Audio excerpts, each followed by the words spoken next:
It was September 26, 2010. The Philippine bar examination has just finished. Tens of college students from different universities cheered law students as they were exiting the examination hall. Amidst the cheers and celebrations, at 5:05 p.m., an explosion was heard that even shook a nearby train station. Someone had thrown an Mk2 grenade, injuring a total of 47 people. 2 underwent leg amputations. A police spokesman stated that a fraternity fight occurred before the bombing. Property damage and broken glass were reported on a nearby street, allegedly caused by a fraternity class. After the bombing, Salle University of Manila did not hold the Philippine bar examination until 2022, a decision that was suspected to have been a result of the incident but was denied by the Supreme Court, stating that the move to hold the 2011 examination at the University of Santo Tomas was already planned. The Manila Police District was contacted by an unnamed witness who was also injured in the explosion.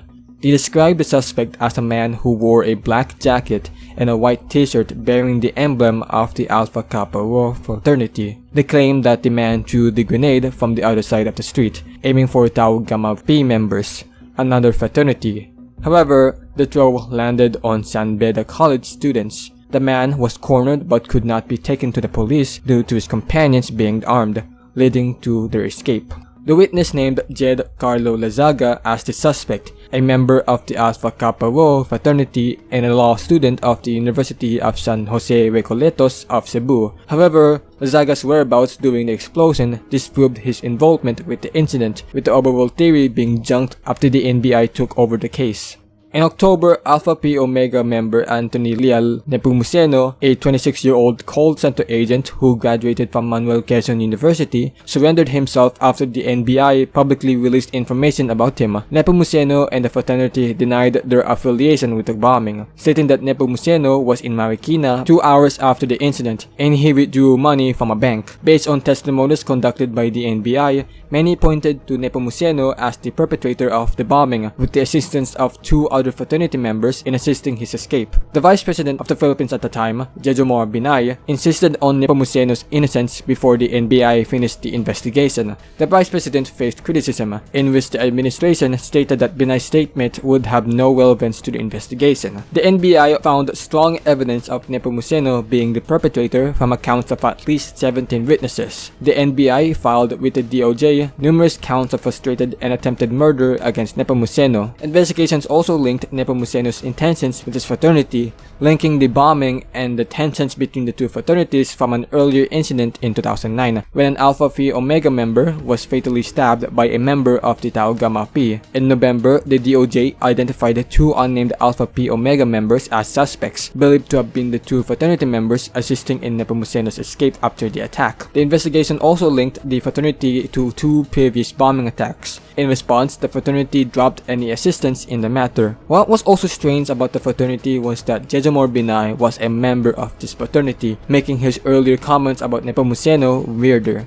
And the witness of who accused Lazaga, who was a member of Alpha Kappa Rho, the organization also has a bloody rivalry with Tau Gamma Pi. If the witness was telling the truth about the suspect wearing the t-shirt, or if it was false, there might be an indication of Alpha Pi Omega members trying to divert the blame to other fraternities. Nepomuceno failed to defend himself in court. He wasn't able to prove that he wasn't present at the incident, and his bank receipt from Marikina did not prove his claim that he was not at the incident. Considering that the scene of the crime is at Taft Avenue, Manila, which is more or less 20 kilometers away from Barangka, Marikina, then it is not physically impossible for the respondent to be at the scene of the crime when the crime was committed, because his alibi of being in Marikina happened only 2 hours after the crime was committed. Nepomuceno's testimonies were dismissed due to they largely came from family, friends, and fellow fraternity members. Nepomuceno was charged with multiple counts of murder, frustrated murder, attempted murder, and illegal possession of explosives. In 2015, Nepomuceno's indictment was affirmed, and his petition to nullify the resolution was denied. I can't find any information about his current whereabouts and information about his indictment.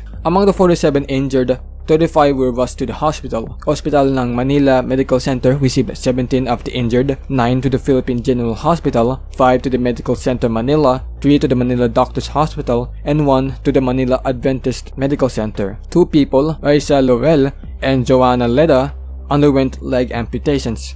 Laurel, the distant relative of President Jose P. Laurel, had both of her legs amputated below the knee. Despite this, she continued her law studies at the Philippine Christian University. In 2011, she was gifted prosthetic legs by the Nippon Foundation on her birthday.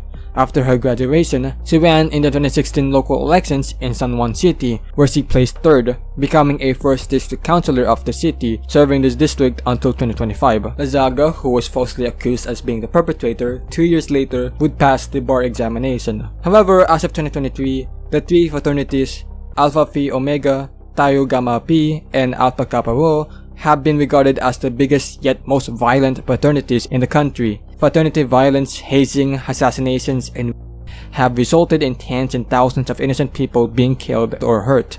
Let's face it, these fraternities are just college gangs, a breeding ground of violent sentiments and rivalry, while the officials take a blind eye to this very issue.